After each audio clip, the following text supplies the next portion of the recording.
Okay, I gotta be quick about this because the sun is moving and it's gonna start blinding me. But anyways, from since the last video that I made, I have noticed a lot of men, I'll say, around me, like in my community and stuff, like at the grocery store, like on the train and stuff.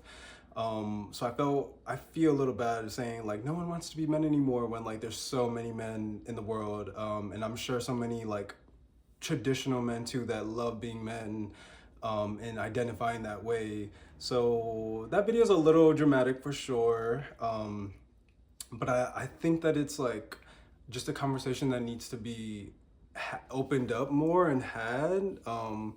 Just that like we're having a hard time with like men's place in our communities and our society, especially from women's perspectives. A lot of women are like tired of men's BS. So I wanted to look into like what makes a good man or a great man, a healthy man, especially because I didn't grow up with a father. I did grow up with some stepfathers and mostly like women in my life. So I didn't really have a lot of like good male models, role models around me. So this is something that I'm still struggling with myself a bit, because I feel like I always get a good idea of like my manhood and what makes me feel good as a man, and like characteristics and traits that I think are um more natural for me as a man to tap into. Of course, like we want to be good people and good humans at the end of the day, but like I think that there are some traits that we should associate with men, that men need to have like a healthy outlet to like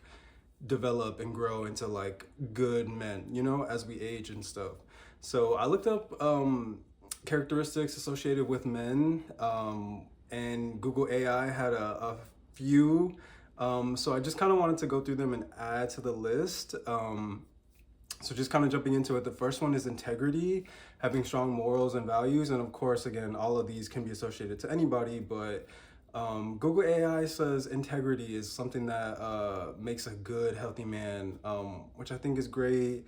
The next one is responsibility. That's great too. Like having something that you're working on, like either a job or like higher education, building a business, or like, I don't know, like being an active member of society, essentially. I think that that's great. Courage and strength, those kind of go hand in hand. It's definitely a hard one though, to have like bravery to like do something, not even necessarily just something new, but like something in general, like doing the same thing over and over until like you become successful, or like trying something new, going out and asking a woman out on a date. Just life requires so much courage and strength. So that's a hard one, but it's like built in the definition to just be brave and have courage and do things. Strength can mean a lot of things, of course, but I think it's good it's important to remember like the physicality as well, because as we age, our libido slows, our metabolism slows, we start losing bone density. I think we even lose some height, or I guess we lose the height from the bone density loss.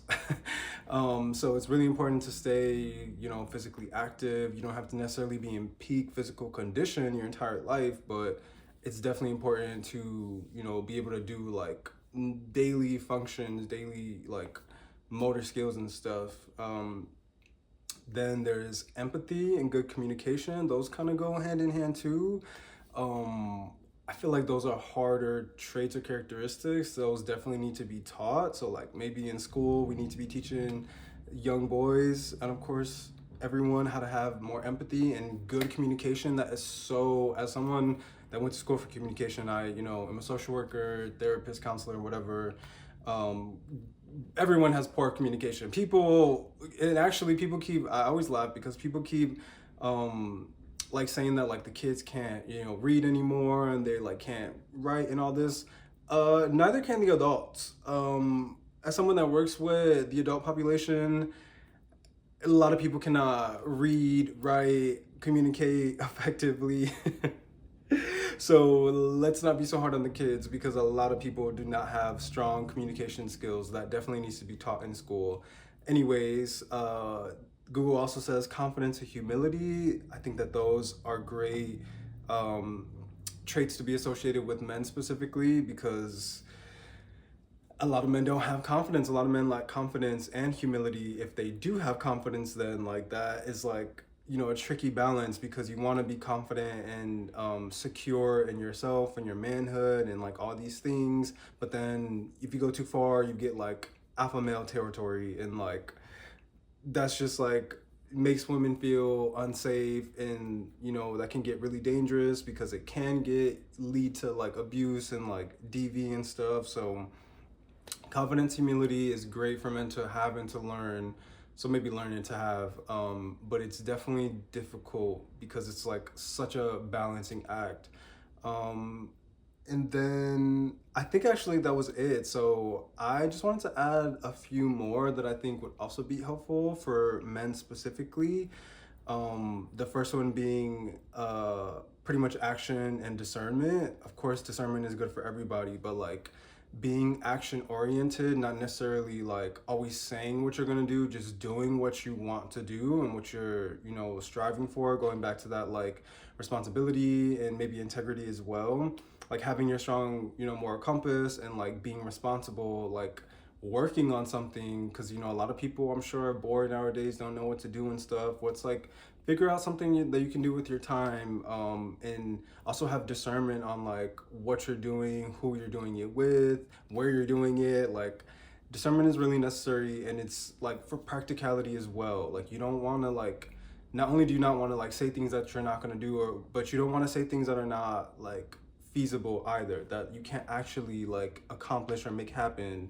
I'm not saying not to like reach for the stars with your dreams, but like I don't know, if you're trying to like be the first person to colonize the moon, I mean maybe you can't do that, I don't know, but like let's have some practicality in there and discernment when it comes to like being action oriented. Another great one I would say is to just be a master at something. You got to put that 10,000 hours in to like whatever it is that you want to do.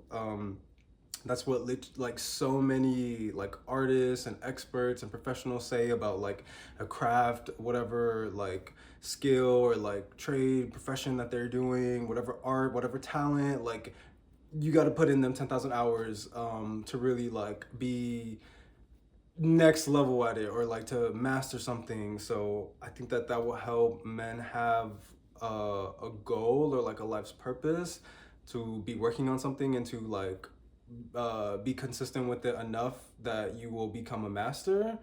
I think that mastering something is the best way to then be a leader at something, right? Because then you can go and like share the information or share whatever, you know, knowledge you have with like someone younger or someone else interested in what you're doing, where you get to be like the master and the student type like relationship.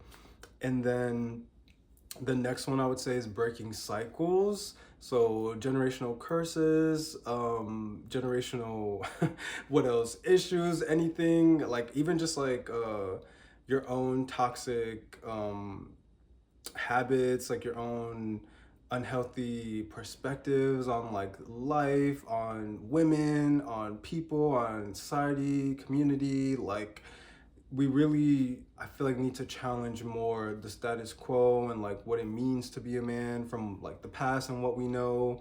Because men were the ones, you know, pillaging and going to war and raping and like literally there's so many accounts through history of like men going to war and then conquering that, you know, whatever town, and then killing all the men or imprisoning them back in their home area, and then like killing and raping and like doing all kinds of crazy stuff to women, the women and children left in the town. Like,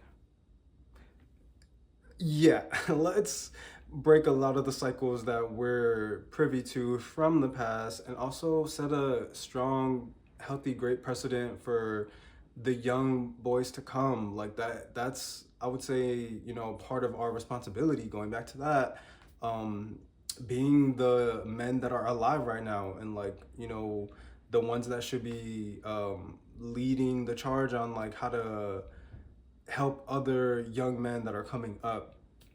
And then lastly, I think a good tip would be, or a good characteristic, I'm sorry, to add to this Google AI list, would be staying connected.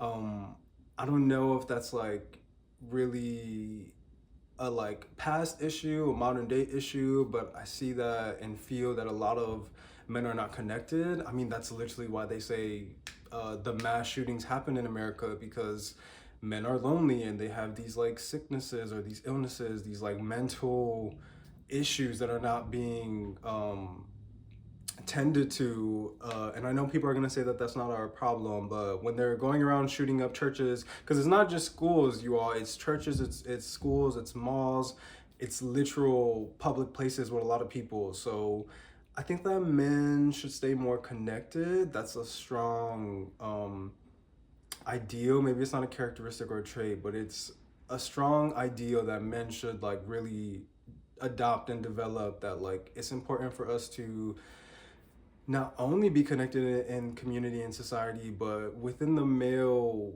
community too, and not in like a toxic, unhealthy way. Because I'm sure that the alpha bros and alpha males are already doing that, and I'm scared. But like in healthy ways, like I don't know, Comic-Con, isn't that like nice and nothing too extreme, right? Like, can we have healthy communities for men to connect to each other, and then also once we have those, if not already, inviting women into them as well, because like of course women can go to like something like Comic-Con, but like just a lot of like male dominated spaces, I feel like this is going to be tricky, because like yes, we want some spaces just for men only, um but then there needs to be other spaces where we can all kind of commune together, and invite women in, because women and like just anyone outside of like traditional genders can enjoy the same things that men enjoy too. So I feel like that's going to be a tricky one, but we definitely just need to stay connected, because there's like a male loneliness epidemic that's happening. I think a little bonus tip too is to really figure out your sexuality, because I think a lot of men want the love and touch of another man. And if we really normalized it and welcomed it, straight men too that are DL, right? I think that that will help our society a lot as well. Like we really need to expand our idea of what a man is, what makes a great man, what we want our men to be in our societies and our communities, and then staying connected, like I said, is really just like finding your places so that you don't feel alone in this world, and then again being open to others joining, whether they're a man or not, because we need diversity, we need variety in like anything that we're doing, just to keep things balanced, because then like a whole horde of men like can go off and create a village of like these male traditional views and perspectives and like ways of being a man, and just like what is that gonna, how is that gonna help us as a whole grow, you know? So this is pretty much my 2 cents, my 4 extra characteristics, maybe even tips that I'm adding on what makes a great man, a healthy man. Just to run through the list again, Google says integrity, responsibility, courage, strength, emotional maturity, empathy, good communication, and confidence. Sorry, confidence and humility. So I added 4 things to that, which is action and discernment for practicality, of course, because you want it to be, you know, realistic. Becoming a master at something, I think that that's a great life goal. Breaking, you know, old, toxic, unhealthy habits, patterns, cycles, and then staying connected. That's something that we're really missing as men. I can even say for myself, but it's something that I'm actively working on all the time. All of these actually, I'm doing my best to develop as I'm moving into my 30s. But yes, this is my 2 cents on what makes a great man and a healthy man, for society and for our communities. My hope is that this, you know, opens a dialogue and people can like start talking about these things and making space for them. So hopefully people join in and want to talk about this. So yeah, I'm looking forward to see what people have to say and how they respond.